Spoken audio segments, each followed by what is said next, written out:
Hello. Hello. Hey, Dustin, it's Zach Martin. Hi, Zach. How are you? I'm doing well. Where do you live right now? Where are you, what's your location? I'm based in Wichita, Kansas. Oh, cool. All right. Wichita. Born and bred here. So. Wow, that's exciting. I worked with a guy.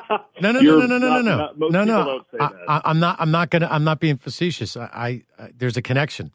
I worked I worked with a guy for many years. His name was Scott Muni. And he's a legendary broadcaster. So can you imagine growing up listening to a legendary broadcaster on the radio as a kid, thinking, one day I'm going to work with that dude, and you actually end up working with that dude? That's pretty cool. That's what happened. And he is from the Wichita area. That's where he's born. Oh, that's cool. Yeah, his dad, I forget his name, but he was a World War I aviator. And he would fly around on biplanes to different areas of the country. And if he landed and they greeted him well, they built an airport there. If they chased him off with a shotgun, no airport was there. Then on the onset of World War II, they all had to move down to New Orleans. And his dad was one of the major engineers on the Higgins, the landing craft that they used in World War II, like in Omaha Beach, where you see those pictures. Oh, wow. Crazy. So Scott would always talk about Wichita and New Orleans and the difference in the barbecues. So there you go. Yeah, no, that's a thing. That's cool. I love living here and being from here. I mean, a lot of people, kind of think of it as kind of a, sort of a nowhere sort of a place. But I mean, I will say that it's been kind of cool in the last few years. Like the civic pride thing has really kind of been on an uptick here in town, and our arts and music scene really has grown pretty significantly in the last few years. So that's been awesome. And as a touring musician, being based somewhere that is basically in the middle of the country and where the cost of living is very low for a city of 400,000 people, it's actually a pretty good spot to be. So I hear it's definitely a good home for me. I guess it's a real fine place to start in Wichita with Dustin Arbuckle, formerly of Lyndon Arbuckle, now with the Damnations. We'll get to your music in a little bit. You're talking about Wichita, Kansas, and it's a great place for you. Sounds like a wonderful place to live. I've been through Kansas driving in the wintertime. What is it? I-80, I guess, goes through there? I-70. I-70, all right. So I'm heading out west. I'm going back east, whatever it is, on I-70. And I could tell you it takes your whole day to get through Kansas if you're driving. And then you realize that this is probably where a lot of those space satellites, like the rovers, land. And they tell everybody they're on Mars, but really, it's Kansas because it looks like the same landscape. I'm like, this is what's going on. This is where they fake the moon landings. There's a few spots in western Kansas where you could probably do that. Yeah. Right. You could swear that Viking 1 and Viking 2, if you're old enough, landed here in Kansas, not on Mars. But anyway, so you have a blues background. And one of the things I thought was really interesting is that you really discovered your blues around the time when you were listening to Lead Belly. And I'm going to say his cover of Gallows Pole, because I just need to be a little bit more specific. Well, he wrote the song. Well, see, I'm not sure, but you could shed some light on it. The Gallows Pole by Led Zeppelin, let me ask you. The Gallows Pole by Led Zeppelin, from my research, goes back to an old folk song in England about the travels and travails of going to the hangman. Now, is that the same Lead Belly song, and he actually wrote it? What's the real story about Gallows Pole? And okay, yeah, the way that I should probably, I should probably clarify that in that, it is. It's a much older folk song that did come probably from the British Isles, and it made its way to America and in the Appalachians and into the South and things like that. Lead Belly was from Louisiana. But he was a wealth of different kinds of American folk music. And even though, the folk song, he definitely came up with his own version of it. And that's what Led Zeppelin covered. Gotcha. Okay. Fair enough. But even though the song was a much older folk song that would have come from the British Isles. But no, I first heard it when I was 3 years old, riding in the truck with my dad, and I remember him singing it. That's great. And then years later when I was in my mid-teens and I discovered blues music, which, kind of was my inspiration to start playing music. It's funny. I realized years later the connection in that maybe didn't even realize when I started playing the music when I was a teenager. But yeah, it's kind of a crazy connection how that all goes back so far. Well, I don't think a lot of people realize that when they're listening to specifically early Led Zeppelin, let's just say the first 3 or 4 albums, that many of the songs that they record are based on blues songs from Willie Dixon, Leadbelly, Howlin' Wolf, and various Muddy Waters and various other artists. And when I would often joke, "Oh, Led Zeppelin is the world's greatest cover band. They really fooled them all, didn't they?" Well, they did, yeah. But I also think that the cool thing about Zeppelin was they definitely found their own way to do all of those songs, and that's kind of what folk music and Americana music is all about. We're talking with Dustin Arbuckle. He's got a brand new group, the Damnations, and we'll get more about, we'll get to that a little bit. We're talking about some of the blues legends that influenced his rock and roll career. We talked a little bit about Led Zeppelin and Gallows Pole, which you might be familiar from Led Zeppelin 3. And I got to tell you, I originally did not like Led Zeppelin 3 as an album until I got older and later on. And then what got me into that Gallows Pole song, Dustin, was the Page and Plant version from the 90s, and then I rediscovered some of the older works of Led Zeppelin because when I was a kid, I was always kind of a hard rocker. In regard to the blues music that you grew up around, driving around with your dad or wherever you found yourself or going to a record store or maybe even listening to it on the radio, how many of those artists were on Alligator? Well, some of them certainly were, and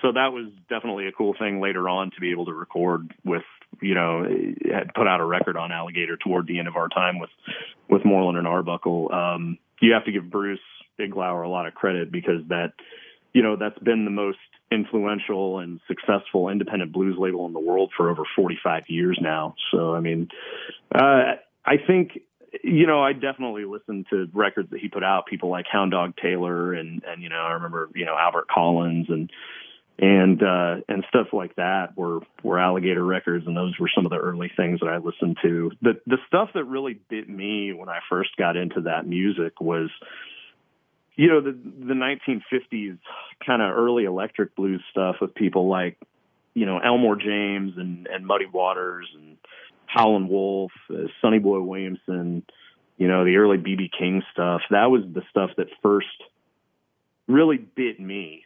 And then I started tracing back even farther to people like Robert Johnson and Charlie Patton and Son House and Blind Willie Johnson and people like that. And so I've always been really, really heavily influenced by the really traditional forms of the music.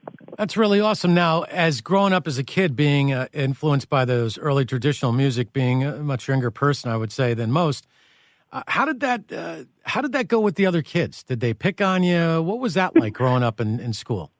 Well, it was a little, definitely didn't have a lot of other people growing up in, suburban Kansas who were listening to the same music that I was listening to. And, I was awkward enough about it and such a zealot about it, trying to convince everybody that this music's important because it's where all your music came from, that I didn't exactly win a lot of friends, with that particular method. But yeah. I did find a few other friends who were, appreciative of the music, and those were some of the first guys that I started playing music with back in my earliest days when I was in high school. I think you and I probably have something in common, that we both ended up taking the school secretary to the prom. I did. She was just she was around 18, so it was a good move on my part. You beat me. I didn't even go. Oh, you didn't even go? I'm not going to go to that, man. I'm going to be countercultural. I sing the blues. I got to maintain the blues. I literally, the night of my senior prom, sat at home and read a biography of Muddy Waters. So see, you are definitely committed. That's for sure. Yeah, that's great, man. I mean, just being who you are, that's a wonderful thing. So why not give us a little bit more about your rock and roll biography instead of me asking you a bunch of questions that has to do with your music? I would like you to say in your own words all about Dustin Arbuckle. And you could start at any time. You can jump around. You can tell us anything. Maybe one time he worked at a gas station pumping gas, and Ray Charles drove in and surprised you that he was driving, something like that. Well, like we've kind of touched on, I think I first was connected with like blues music through my dad. It was something he was really into, and it wasn't necessarily that I got into it, because of him. I think most kids kind of have this need to sort of find their own generation's music first. But around the time that I was about 15, I started hearing some blues programs on the radio and stuff like that. And for some reason, the music just really struck me. And I asked my dad, could you get me some blues records for Christmas? And he did. And that was that was kind of the moment that I started really listening to this music, and it just felt right to me. And, it's interesting that you talk about bands like Led Zeppelin and things like that, how when you were younger, you didn't really like what they did. And I was similar, but from the perspective of when I was in my teens, I was so heavily focused on blues itself that I looked at Zeppelin as like these guys who sort of stole that music, and I kind of didn't want to hear what they did with it. But, as time went on, and I guess I just closed myself off to a lot of things for a few years there and just focused so heavily on blues because that was the music that inspired me to want to play music. Uh-huh. And I had a band with some guys I went to high school with, and we played here around the Wichita area.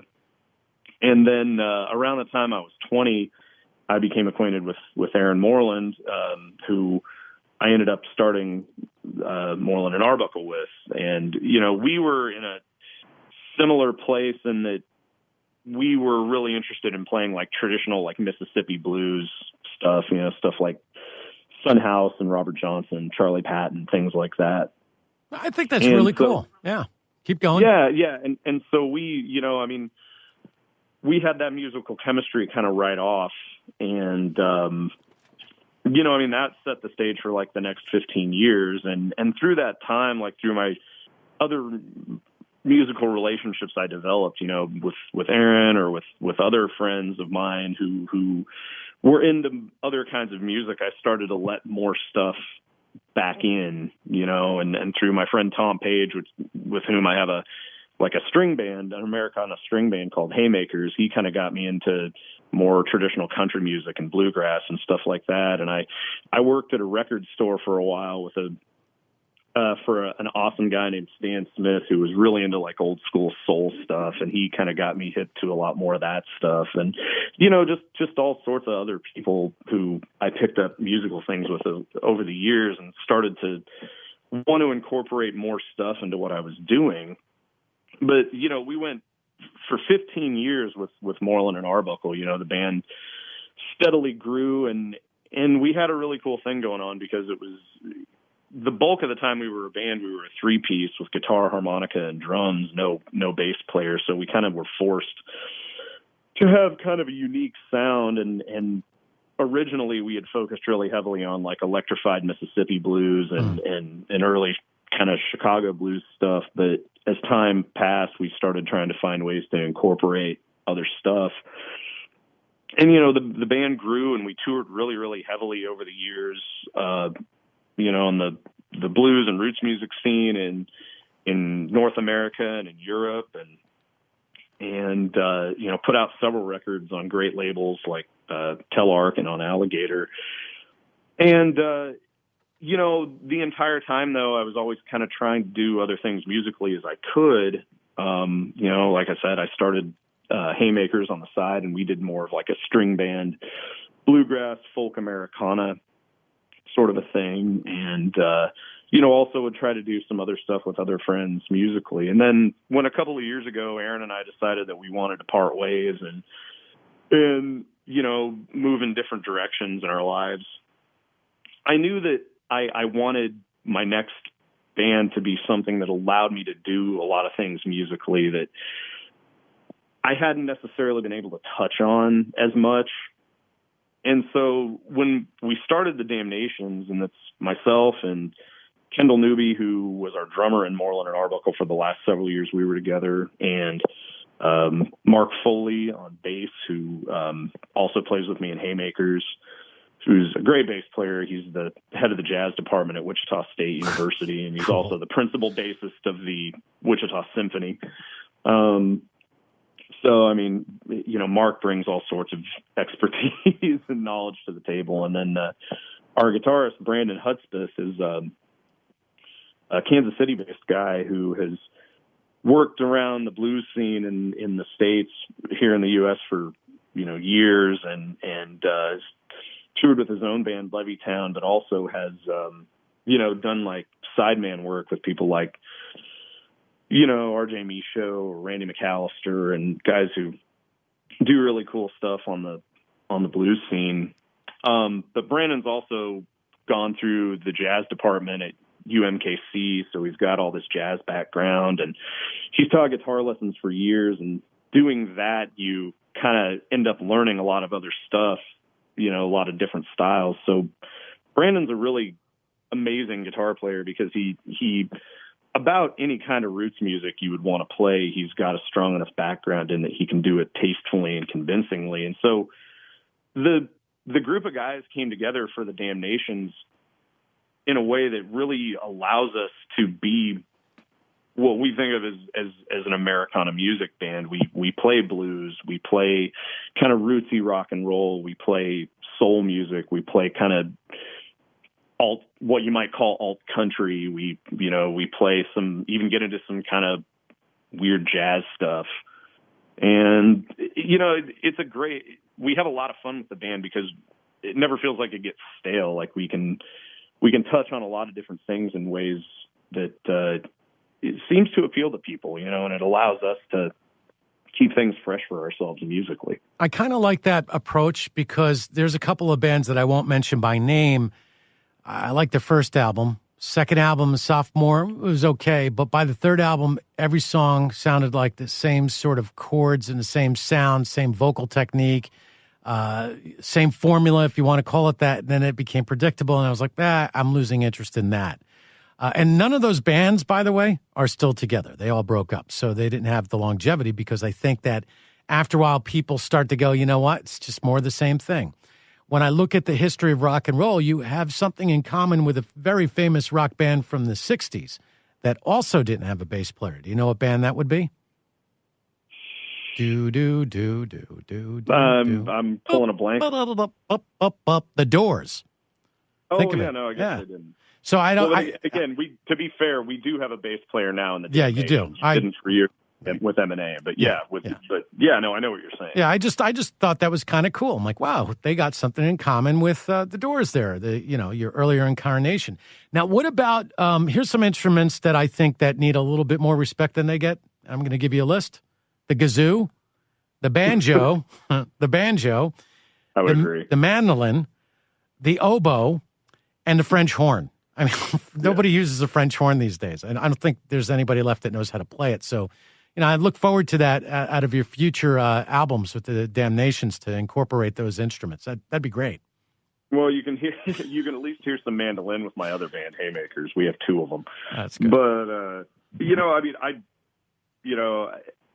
I think that you talk about longevity with bands, and I think a band that I'm a huge fan of that's had a lot of longevity and who has found a way to touch on a lot of different things musically in a different way, but still similar, is Los Lobos. They're one of my absolute favorite bands. And even though we don't have the influence of Latin American music that they have, they were definitely a band that I was looking at when we started the Damnations that I thought that's kind of the blueprint that I want, is a band that can really effectively do a lot of different things. Because if you listen to Los Lobos, they're a rock band and they're a blues band and they're a kind of a soul band and are also kind of a Tejano, sort of like a Tejano band or something. Yeah, no, you're right. You're right. And they are attached to the Richie Valens movie. Yeah, as absolutely. well. And then I remember being on the radio as a young guy, La Bamba. I had to play that at least once every 4 hours. So I would, I love anybody that gets a hit on the radio these days and in the past as well. Got to respect that.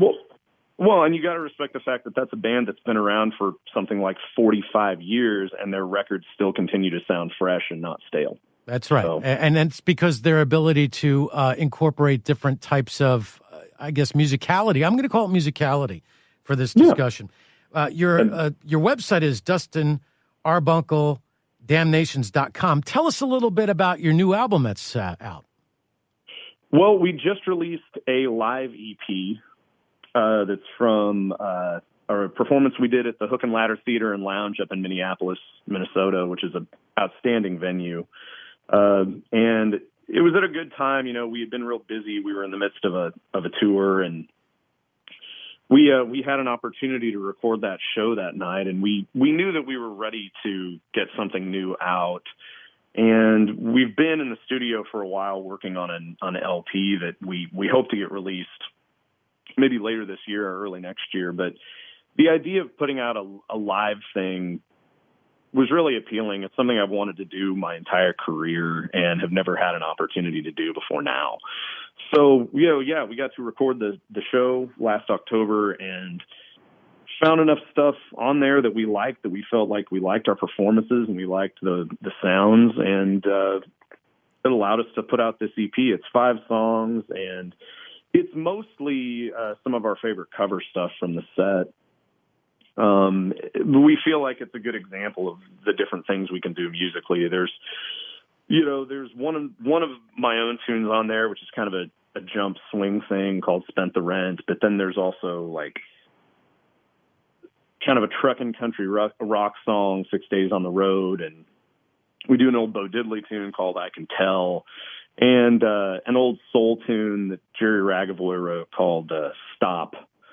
But the song that we picked for the single was our cover of Ramblin' Man by Hank Williams, not to be confused with the Allman Brothers song. Yep. But we decided on Ramblin' Man because it's a song that we do in a completely different way from Hank, but it's a great song. It's dark, and it's got a lot of emotion to it, and we found our own thing to do with it, because when I'd wanted to learn the song for a long time. It's one of my favorite Hank Williams tunes, and Hank's one of my all-time favorite artists. I even named my son after him. That's good. But we were kind of learning the song, and Kendall said, "Can we try this with a Latin beat?" So we did, and it worked really well. And so it's got kind of this interesting, sort of different, almost jazzy feel to it that is completely different from the original. But I think we still maintain that dark, emotional sort of vibe that Hank gave the song. That's awesome. Now, how old is your child? How's your kid? Hiram is 2.5 years old. Okay, so sooner or later, he's going to buy into the whole Cars franchise. You got the first Cars, second Cars, the third Cars. Dude, too late. Right. Well, we're already there. You're already there. All right, fantastic. And at Disneyland, you have Radiator Springs. So it's all set up, and you got Mater, and you got Lightning McQueen, and the various car characters. And they do something really interesting at sundown where they play some of the songs that you'll see in the movie. Oh, my gosh. Life could be a dream, shaboo, shaboo, oh, yeah, all right? Yeah. Well, they also cover various, as you're going around, they'll cover various car type of tunes. And as I was standing on the line for hours to go on the ride, I'm like, hey, this is one cool song after another. One of them was by the Del Vikings called Flat Tire. When I think of songs like that, you know that one? Do you know that? I've heard it before. Yeah, it's great. And what all there was, Flat Tire, and then there's these songs about the relationships with the cars and all of that stuff. And I can only imagine that sooner or later, your kid is going to start to influence your career about some of the songs that you're going to perform on stage. And I think that's going to open up a whole new world through younger eyes. And I don't know about you, but something to that sounds really exciting. And I would only bring it up to somebody that I know could pull it off, which would be you. Well, I appreciate that. And yeah, that is exciting. And in certain ways, I feel like having a kid has already kind of influenced some of the things that I do musically. I mean, there's just something about it. It changes your mindset and it changes your view on the world, I think. Well, it also puts you in a position where you can't screw up anymore because somebody else is depending on you. Yeah, that is absolutely true. You can't tell everybody what you think, and you can't post whatever you want on Facebook. It's just, it all ends, but it all ends in good ways. It makes us better people. As you look forward, let's talk about, I'm going to put you on the spot here. I'm going to ask you to, make a decision. You make the call. I'm just going to give you a bunch of words, and you tell me what your best answer is to these things, analogies. Okay. All right? Okay. It gives us an idea of your personality. Okay. Beatles, Rolling Stones. Can I say both? All right, that's an acceptable answer. I love both. All right, that's fine. Let me think of another one.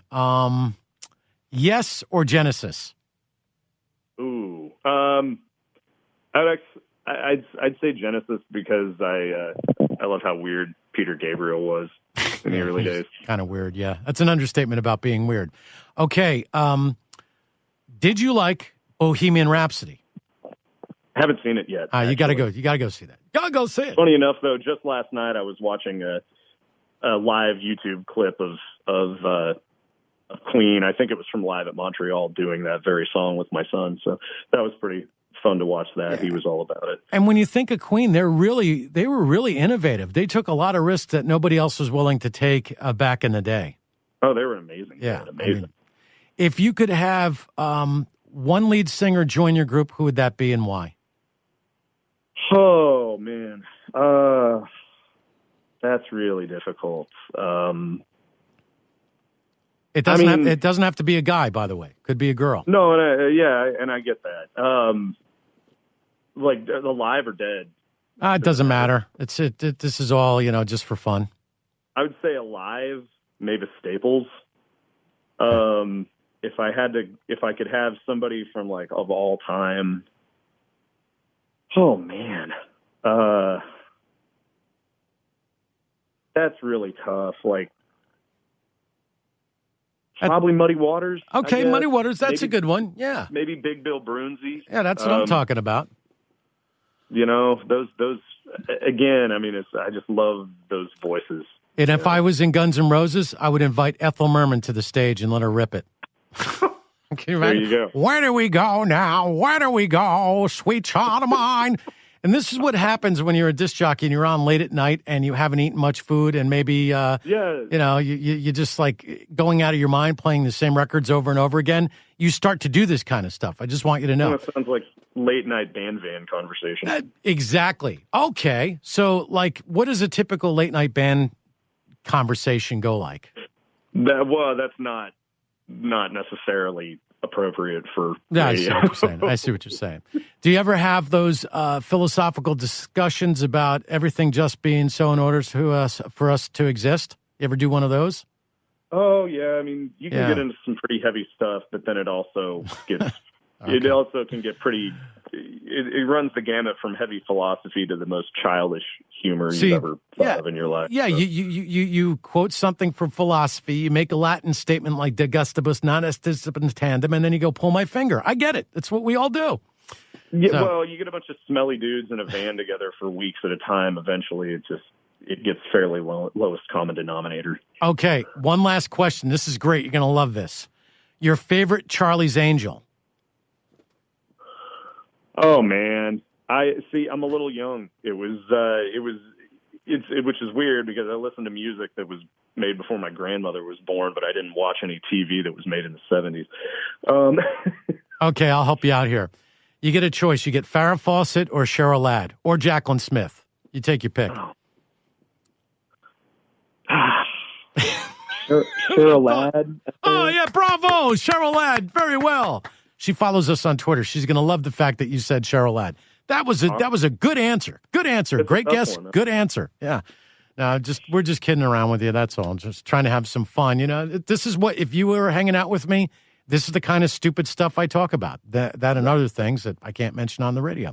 Exactly. So you got your website and you got a tour going on, which is all great. And I think that's just about it. I mean, is there anything else you want to say before you go?